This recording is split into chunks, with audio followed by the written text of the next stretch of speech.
Bonjour et bienvenue dans une vidéo assez particulière parce qu'on va parler de moi et de mon handicap. En fait, je vais vous expliquer qu'est-ce que c'est, vraiment comment ça fonctionne et toutes ces choses-là et aussi mon parcours là-dedans. Si vous ne le savez pas, je suis malentendante. Être malentendante ne veut pas dire être sourde. C'est comme malvoyant ne veut pas dire être aveugle. On est juste, pour eux c'est être malvoyant, mal voir. Et être malentendant, c'est mal entendre. Chaque malentendant a une difficulté, un niveau de sourdité très différent. On est tous vraiment différents, certains vont se ressembler et tout. Pour ma part, c'est assez particulier parce que moi, c'est certaines lettres de l'alphabet que je n'entends pas ou que j'entends différemment. Et comment c'est possible? C'est que chaque oreille, on a une coquille à l'intérieur, que dans cette coquille, il y a des petits poils. Chaque petit poil représente un son ou une lettre. C'est pour ça qu'il y a certaines personnes qui n'entendent pas des sons en particulier, c'est parce que ce petit poil n'est plus là. Alors c'est difficile de l'entendre s'il n'est plus là. Parce qu'en fait, ces petits poils-là viennent filtrer les sons qu'il y a à l'extérieur. Quand un son va venir rentrer dans l'oreille, il va passer dans la coquille pour être filtré avant de se rendre au cerveau. Par exemple, pour moi, j'ai certaines lettres de l'alphabet que je n'entends pas ou que j'entends différemment. Par exemple, si le mot « salut », malheureusement, si dans ma coquille, la lettre S n'est plus là, alors quand le mot « salut » va venir pour être filtré, le A, L, U, T va être filtré, mais pas le S. Alors, alut va se rendre dans mon cerveau et je vais entendre alut. Comme par exemple, calorifère. À 16 ans, pendant toute ma vie, j'ai toujours dit calfère parce que c'est comme ça que je l'entends. Jusqu'à temps que quelqu'un décide de me l'écrire pour que je vois qu'il y a un L dedans et que je dois prononcer le L. Alors, je suis capable de dire calorifère.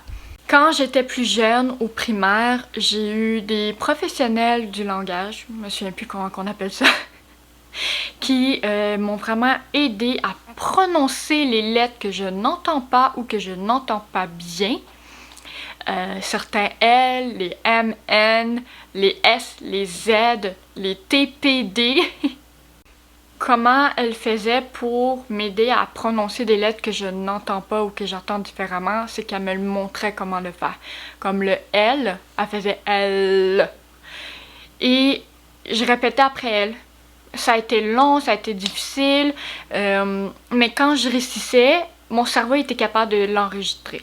Ce qui faisait qu'à chaque fois qu'un exemple, le mot calorifère, maintenant que je sais qu'il y a un L dedans, mon cerveau, même si quelqu'un va me dire calorifère et que je vais entendre calfère, à cause des premiers mots et à la fin des mots que je connais très bien, mon cerveau il va savoir, ah, ça c'est calorifère, ce qui veut dire qu'il faut qu'elle prononce avec un L. Il va être assez intelligent pour se rappeler grâce aux autres lettres du mot pour savoir c'est quoi le mot que la personne a dit et comment moi je dois le répondre. En tout cas, j'espère que ça a été clair, mais voilà, mon cerveau a été vraiment assez génial avec moi parce que c'est pas évident. Dans les débuts, pendant des années, je vais être 100% honnête, je comprenais pas toujours ce que les gens disaient autour de moi. Et quand je parlais, pas grand monde me comprenait. J'avais pas beaucoup d'amis. Mais voilà. Avec le temps, mon cerveau s'est habitué, mon cerveau a appris et j'ai appris à mieux articuler, à comprendre comment prononcer certaines lettres. Encore aujourd'hui, je me pratique. Encore aujourd'hui, c'est pas évident. Et en plus, je veux apprendre l'anglais. Je sais que je peux y arriver avec l'anglais parce que si j'ai été capable toute ma vie d'apprendre le français qui est plus difficile que l'anglais, je devrais être capable. Si ça prend toute ma vie pour apprendre l'anglais, ben ça prendra toute ma vie aussi. Mon parcours a été vraiment très difficile parce que depuis la primaire jusqu'au secondaire, j'ai toujours été très intimidée. J'étais différente. On me voyait avec mes appareils auditifs qui personnellement n'était pas d'une utilité du tout parce que les sons que je n'entendais pas étaient des sons très désagréables, aigus, des sons qui ne sont pas nécessaires à entendre, qui ne m'aideront pas dans la vie, parce que malheureusement les appareils auditifs ne peuvent pas me faire entendre des lettres que je pourrais pas entendre. Ils peuvent juste me permettre d'entendre plus fort les bruits. Et c'était très désagréable. À 13 ans, 14 ans, j'ai arrêté de porter mes appareils auditifs quand j'ai changé d'école parce que je voulais recommencer à zéro, je ne voulais plus me faire intimider, mais malheureusement ça n'a pas vraiment fonctionné parce que même si on le voyait pas que j'étais malentendante, ben ça s'entendait. Mon handicap est très difficile à comprendre et comme c'est un handicap invisible, beaucoup de personnes ne me croient pas.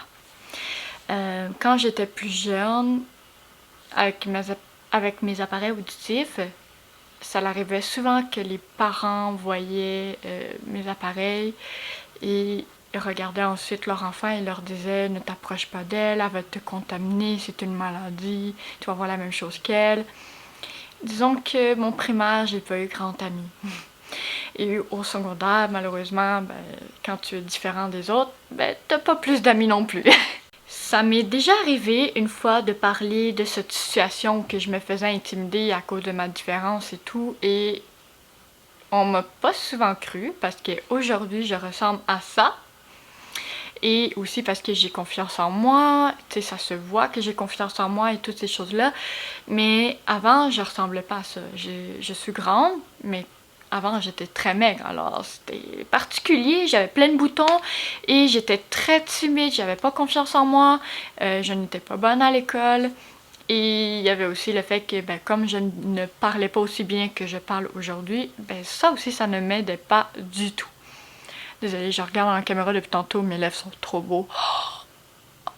Si vous voulez savoir, c'est le plus beau des rouges à lèvres rouges dans Fenty Beauty. C'est les Stunna Lip Pen. Il s'appelle Uncensored. Je ne sais pas si je l'ai bien prononcé, pardonnez-moi. Si je me souviens, je vais l'écrire dans la vidéo. C'est le 01 en fait. Vraiment, il faut toujours le secouer. Puis j'adore l'application, il est trop beau. C'est comme un point, je sais pas si on va le voir là, parce que c'est comme, ouais, comme un point rond. Mais il est tellement liquide que ça s'applique tellement bien. Genre, c'est rapide et c'est tellement beau. Ça fait un mini transfert, mais très léger. Mais ça reste quand même sur mes lèvres. Ça va pas comme... Parce que souvent, les rouges à lèvres, tu fais ça, puis il y en a déjà plus, là. Mais ouais, j'aime trop. Je me trouve belle. Quand je dis que j'ai confiance en moi, là... Ce que vous savez pas, c'est que je suis belle comme ça, mais je porte mon bas de pyjama.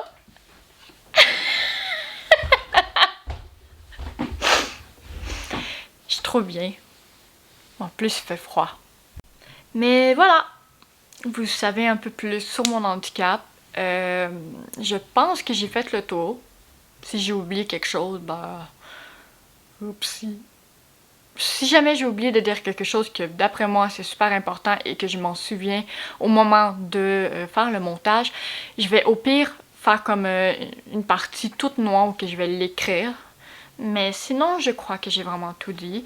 C'est sûr que je n'ai pas dit en détail tout ce que j'ai subi à l'école. Parce que pour moi, ce n'était pas juste à cause de mon handicap. C'était vraiment juste parce que physiquement, puis verbalement et tout, je n'étais pas la plus appréciée. Mais ça change rien que si je pouvais reculer dans le temps et vouloir changer les choses, je ne le ferais pas. Parce que je trouve que ce passé, même s'il a été douloureux et vraiment quelque chose pour moi, ça m'a permis d'être la femme forte que je suis aujourd'hui. Ouais. Merci à mes intimidateurs. Sur ce, je vous souhaite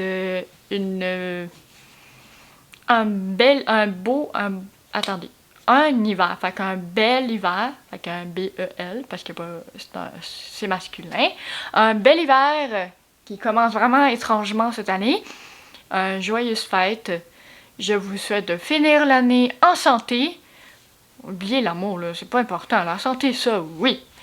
et de passer de bon temps avec vos proches, surtout. C'est très important. On ne sait jamais ce que le lendemain peut nous réserver.